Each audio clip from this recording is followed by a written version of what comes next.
Bonjour mes amis, comment ça va? Ça va bien? Alhamdulillah. Notre thème d'aujourd'hui est très très important pour les apprentis débutants en français. Et je trouve que cette leçon est très très sympa. Nous allons distinguer entre le nom masculin et le nom féminin. Mais avant de commencer, je voudrais poser une question. Comment pouvez-vous identifier le genre des noms؟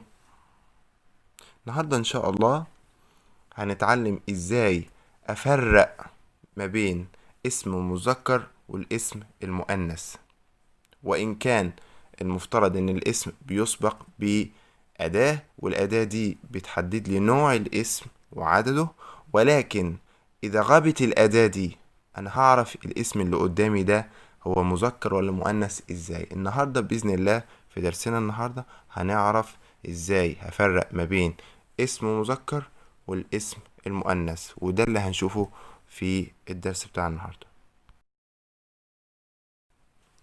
L'article précède le nom pour identifier le genre, سواء masculin ou féminin, et son nombre, سواء singulier ou pluriel.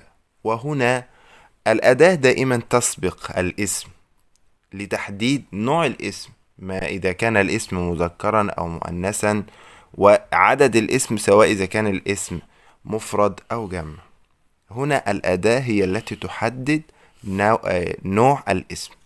ولكن dans le cas d'absence de ces articles, la terminaison des noms peut parfois préciser le genre. يعني في حال غياب هذه الأدوات التي تسبق الاسم والتي تحدد لي نوع الاسم وعدده، إذا غابت هذه الأداة هنا la terminaison، النهاية بتاعت الاسم نفسه ممكن تعرفني الايه نوع الاسم، وده اللي هنعرفه في الشرح القادم. كما ذكرنا أن بعض النهايات توضح لي نوع الاسم، فهنا على سبيل المثال أن النهايات الآتية هذه زي زي ما، فتلك النهايات هي تعني أن الاسم هيكون في المذكر. فبار اكزامبل يعني على سبيل المثال لما الاقي مثلا عندي النهاية آج فهنا بار اكزامبل لو جاراج اللي هو الجراج، فانتهت بآج فهنا الاسم ايه ماسكولا، فلذلك قلت لو جاراج. لو فروماج الجبنة لو فروماج فقلت لو. طب لو ليه؟ فلقينا عندي النهاية آج. لو ميناج اللي هو الأعمال المنزلية أو النظافة المنزلية، فبقول لو ميناج. لكن في اتنشن بعض يعني لكل قاعدة شواذ، فهنا في النهاية الآج اللي هي طبعا بتديني اسم ماسكولا ليها شواذ. لما أقول مثلا بار اكزامبل لا باج اللي هي الصفحة، فهنا هقول باج اسم ايه مؤنث لا باج. كمان ايه كمان لا بلاج اللي هو الشاطئ بلاج. وايه كمان لا ناج اللي هو السباحة. ليماج صورة. لا كاج اللي هو قفص. سبا. طيب بعد كده النهاية اللي بعد كده اللي هي مون، لما اقول مثلا لو gouvernement اللي هي الحكومة، فانتهت بالنهاية مو، إذا الاسم هنا مذكر. لو gouvernement. لو monument اللي هو الآثار. لو médicament الدواء لو médicament. إذا انتهى أيضا الاسم بالنهاية فهو اسم مذكر. على سبيل المثال par exemple le bureau مكتب. le couteau سكينة. le carreau كارو اللي هو البلاط. النهاية أيضا فون وسكوب. النهاية فون وسكوب، إذا انتهى الاسم بهذه النهاية فون أو سكوب فهو اسم في ماسكولا مذكر. par exemple على سبيل المثال un téléphone، un téléphone اللي هو التليفون. un interphone، interphone اللي هو جهاز الاتصال الداخلي. interphone. un microscope، un microscope اللي هو الميكروسكوب. وكمان النهاية اللي هي اسم، اسم، فهنا إذا انتهى الاسم بهذه النهاية اللي هي الاسم فهو c'est un nom masculin. par exemple لما أقول le réalisme الواقعية، le tourisme، le terrorisme. وأخد بالي هنا faites attention la différence entre ces deux mots، يعني الفرق ما بين الكلمتين دول. لما أقول le tourisme اللي هي السياحة و le terrorisme اللي هو الإرهاب. أما عن هذه النهايات فهي تجعل الاسم مؤنث. على سبيل المثال النهاية سيون، النهاية سيون. لما أقول par exemple la station، la station، فهنا station اسم مفرد مؤنث فقلت la station.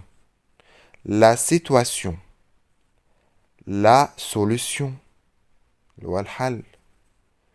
la réalisation اللي هو ايه تحقيق او انجاز شيء معين. la réalisation. ça va. النهاية اللي بعد كده لما اقول par exemple sion نفس الكلام. la décision،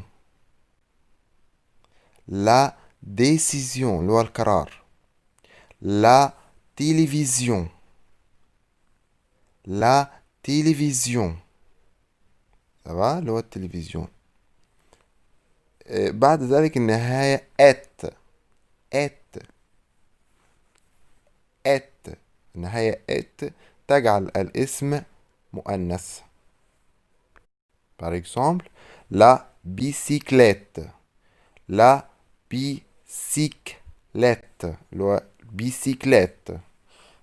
la trompette، la trompette اللي هو البوق. la cigarette، ça va la cigarette.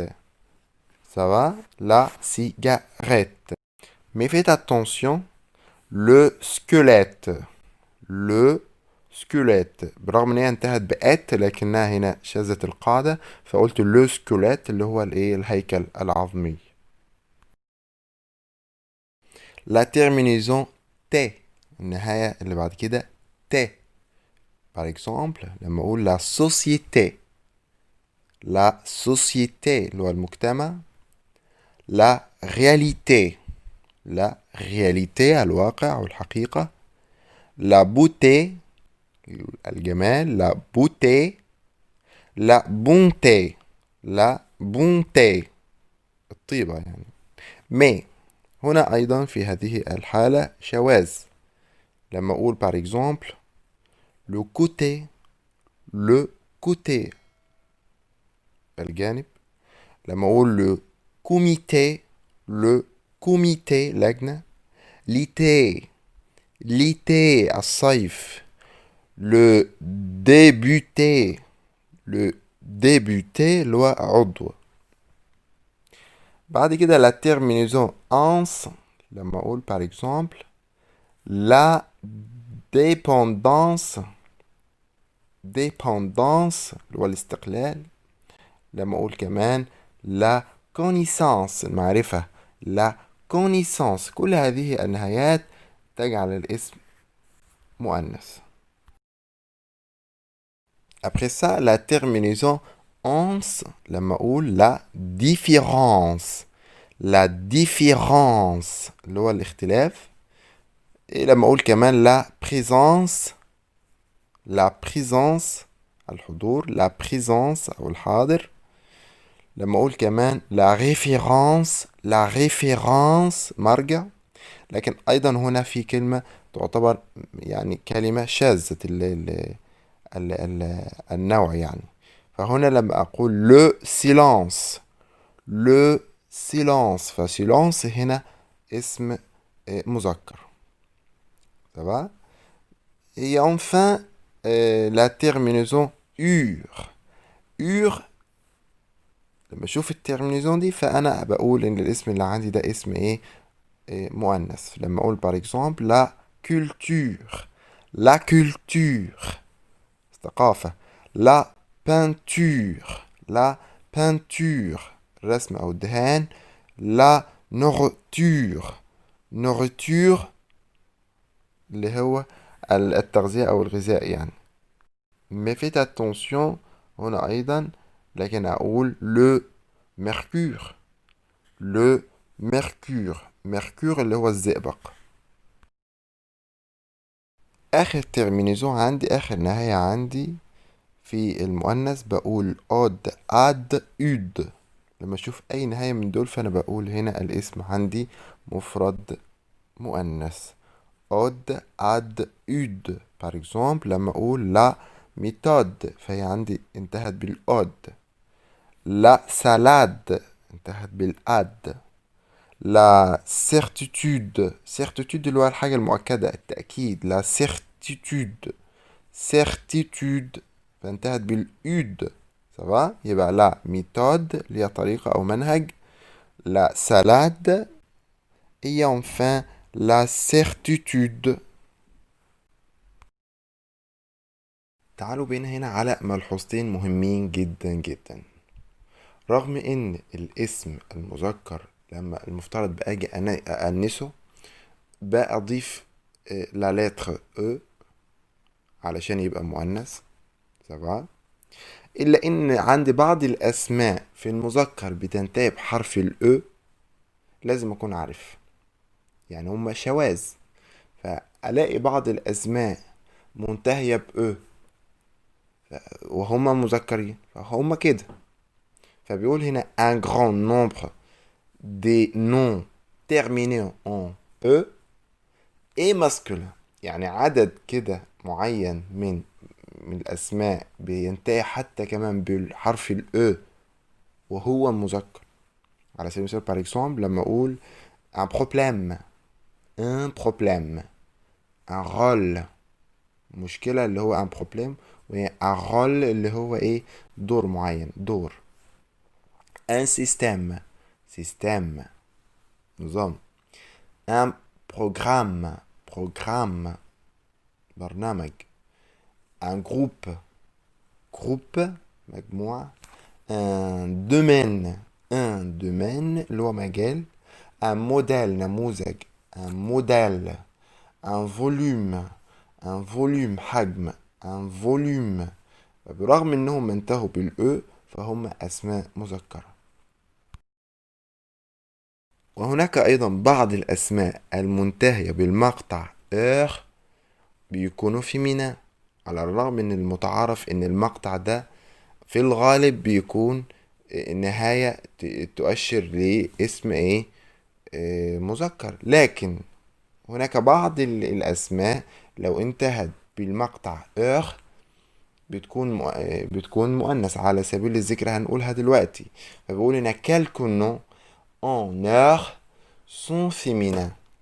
par exemple على سبيل المثال لما اقول la couleur اللي هو اللون la couleur. ça va. l'odeur الرائحة الأودeur اللي هو الرائحة. la saveur اللي هو الذوق تذوق la saveur. la peur اللي هو الخوف. la douleur اللي هو الألم. la fleur اللي هو الزهور أو الزهرة. la valeur قيمة. la valeur. l'erreur اللي هو خطأ. ça va. وبكده نكون انتهينا من درس النهاردة. أتمنى يا رب إن هو يكون على قدر الاستفادة وتكون كل الناس كده ان شاء الله استفادت من درس النهاردة. لان هو الموضوع في موضوع المذكر والمؤنث يعني غالبا كده بيعمل مشكلة لكل الناس اللي هو يعني في بداية الايه تعلم اللغة. اتمنى يكون كل الناس استفادت، وان شاء الله انتظرونا في سلسلة فيديوهاتنا القادمة في تعلم اللغة الفرنسية. السلام عليكم. سالو.